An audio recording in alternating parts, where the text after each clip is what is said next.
दीदी, अगर कोई बार बार हमें गलत बोलता है, अपमान करता है या अपशब्द कहता है तो दिल बहुत दुखता है। ऐसे में क्या करें? क्या चुप रहना ही सही तरीका है? स्नेहा, हमें सहना नहीं है, समझना है। तुमने बिल्कुल सही कहा।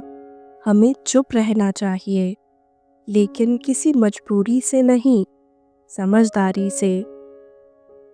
चुप रहना तब सच्चा होता है जब भीतर से मन भी शांत हो। जब कोई हमें कुछ गलत बोलता है तो वो अपने दर्द को व्यक्त कर रहा होता है।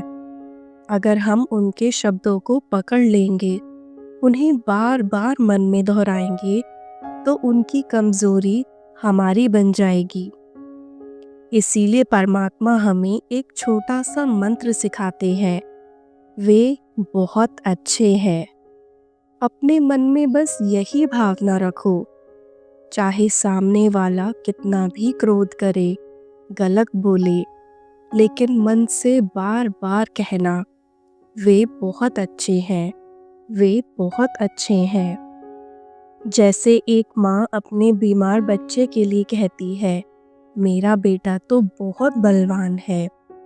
चाहे दुनिया कुछ भी कहे, वह माँ अपने संकल्प से अपने बच्चे को शक्ति देती है।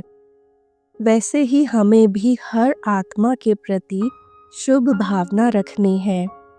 लेकिन दीदी, अगर सामने वाला सच में गलती कर रहा हो, तब भी?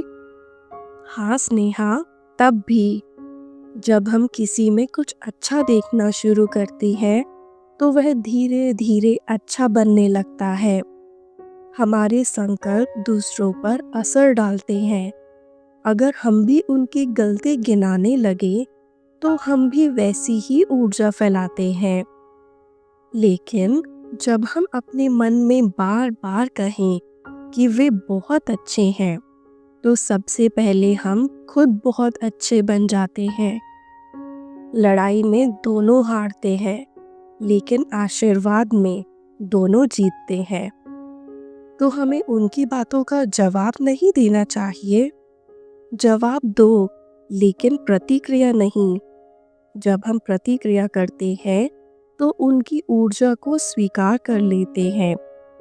लेकिन जब हम शांति से जवाब देते हैं, तो अपनी ऊर्जा से उन्हें भी प्रभावित करते हैं। दीदी, अगर घर के किसी सदस्य का मूड खराब हो जाए, तो हमें क्या करना चाहिए? हम भी दुखी हो जाते हैं। जब कोई गिर जाता है, तो हमें उसे थामना होता है, उसके साथ गिरना नहीं होता।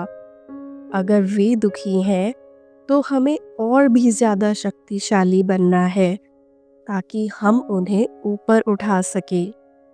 ये प्रेम है, लगाव नहीं। लगाव में तो हम भी उनके साथ दुखी हो जाते हैं और घर का वातावरण और नीचे चला जाता है। लेकिन प्रेम में हम स्वयं को स्थिर रखते हैं और दूसरे को भी संभालते हैं। यही सच्चा प्रेम है। इसका मतलब घर को स्वर्ग बनाना मेरे हाथ में है? बिल्कुल।